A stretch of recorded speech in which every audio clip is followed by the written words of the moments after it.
26 नवंबर 2008 मुंबई की एक ठंडी सामान्य सी शाम। रात के करीब 8:10 पर एक विदेशी खुफिया एजेंसी का अधिकारी भारत के एक सुरक्षा अधिकारी को फोन करता है। उसकी आवाज में घबराहट थी। वो कहता है, हमें पक्का इनपुट मिला है, समुद्र के रास्ते कुछ आतंकी भारत में घुस सकते हैं और उनका टारगेट मुंबई हो सकता है। फोन कट जाता है। कोई अलार्म नहीं बजता, कोई शहर बंद नहीं होता, कोई हाई अलर्ट घोषित नहीं होता और कुछ ही घंटों बाद मुंबई गोलियों, आग और चीखों में डूब जाती है। ये कहानी सिर्फ एक आतंकी हमले की नहीं है, ये कहानी है उन चेतावनियों की जो आईं लेकिन सुनी नहीं गईं। ये कहानी है 2008 मुंबई अटैक से पहले की। 26 नवंबर की रात मुंबई में हजारों लोग ऑफिस से लौट रहे थे। ट्रेनें भरी हुई थीं, होटलों में शादियां, मीटिंग्स और विदेशी मेहमान थे। लेकिन उसी समय अरब सागर के अंधेरे पानी में 10 लोग एक छोटे से बोट में मुंबई की तरफ बढ़ रहे थे। उनके पास था AK-47, grenade, satellite phone, GPS और एक मिशन, मरना नहीं, मारते हुए मरना। इन लोगों को ट्रेन किया गया था पाकिस्तान में आतंकी संगठन लश्कर-ए-तैयबा के कैंप में। लेकिन सवाल यह है, क्या भारत को इसकी खबर नहीं थी? सच ये है, खबर थी।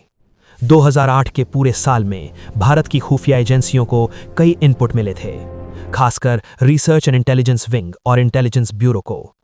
इन इनपुट्स में साफ लिखा था, समुद्र के रास्ते हमला हो सकता है, होटल टारगेट हो सकते हैं, विदेशी नागरिक निशाने पर हो सकते हैं। कुछ रिपोर्ट्स में तो ये भी लिखा था कि मुंबई के 5 स्टार होटल हाई रिस्क में हैं।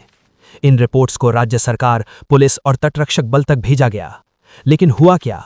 फाइलें घूमती रहीं, मीटिंग्स होती रहीं, अलर्ट जारी नहीं हुआ। हमले से कुछ दिन पहले भारतीय एजेंसियों को जानकारी मिली कि एक जहाज कराची से निकला है और उसमें आतंकी हो सकते हैं। भारतीय नौसेना को अलर्ट भेजा गया, लेकिन ये जानकारी अधूरी मानी गई।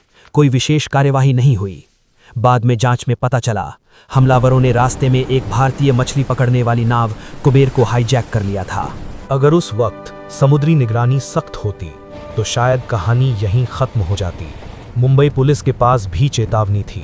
कुछ महीनों पहले होटलों को सुरक्षा बढ़ाने की सलाह दी गई थी, लेकिन होटल स्कैनिंग ढीली रही, बैग चेकिंग औपचारिक रही। समुद्री पुलिस के पास बोट्स कम थीं, कम्युनिकेशन सिस्टम पुराने थे। मुंबई जैसी सिटी, लेकिन तटीय सुरक्षा लगभग नाम मात्र की।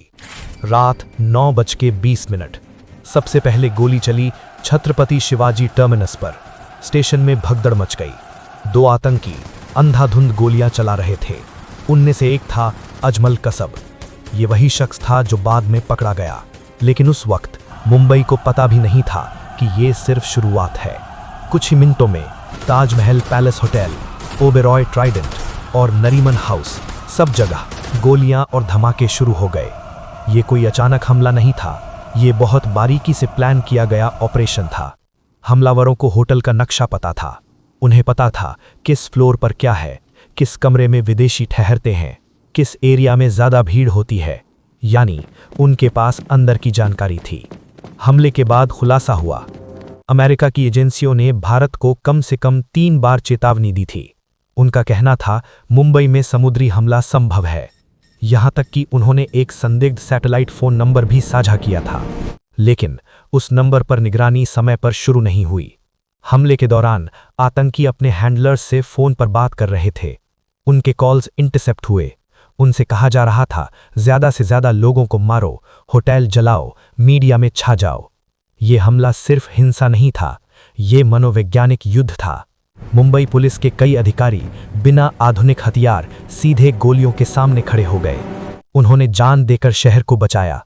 लेकिन सवाल उठता है, क्या उन्हें बेहतर सुरक्षा मिल सकती थी? जांच में पता चला, कुछ बुलेट प्रूफ जैकेट मानक के अनुसार नहीं थीं। कम्युनिकेशन सिस्टम फेल हो रहा था। राष्ट्रीय सुरक्षा गार्ड दिल्ली में थे। मुंबई पहुंचने में घंटों लग गए। इस दौरान आतंकी होटल में बंधकों को मारते रहे। अगर देश के बड़े शहरों में स्थानीय कमांडो यूनिट्स होतीं तो शायद जानें कम जातीं। 26/11 की जांच में एक बात साफ निकली, हमले से ज्यादा डरावनी थी इंटेलिजेंस और कोऑर्डिनेशन की विफलता। चेतावनियां थीं, इनपुट्स थे, जानकारी थी, लेकिन एजेंसियों में तालमेल नहीं था। स्थानीय सुरक्षा कमजोर थी। यानी हमला रोका जा सकता था। 26/11 के बाद भारत ने कई बदलाव किए। तटीय निगरानी बढ़ाई गई, कमांडो हब अलग अलग शहरों में बनाए गए, समुद्री पुलिस को मजबूत किया गया, एजेंसियों के बीच समन्वय बढ़ाया गया। लेकिन ये बदलाव उन लोगों को वापस नहीं ला सकते जो उस रात मारे गए। आज भी जब 26/11 की फुटेज देखी जाती है, एक सवाल हमेशा उठता है, अगर वो फ़ोन कॉल सुनी गई होती, अगर वो इनपुट गंभीरता से लिया गया होता, अगर समुद्र की निगरानी मजबूत होती, तो क्या मुंबई बच सकती थी? शायद हाँ। और यही वजह है कि 26/11 सिर्फ एक आतंकी हमला नहीं, ये एक चेतावनी है कि खुफिया जानकारी तब तक बेकार है जब तक उसे समझकर समय पर कार्यवाही न की जाए।